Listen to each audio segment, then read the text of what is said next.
Бурсак кандай дейсиз? Кимибиз ырдайбыз?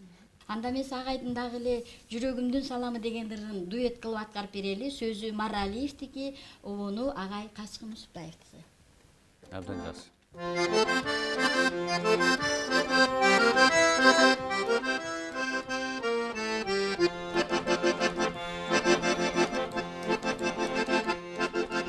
Araba çıkar yürüp büyüdük,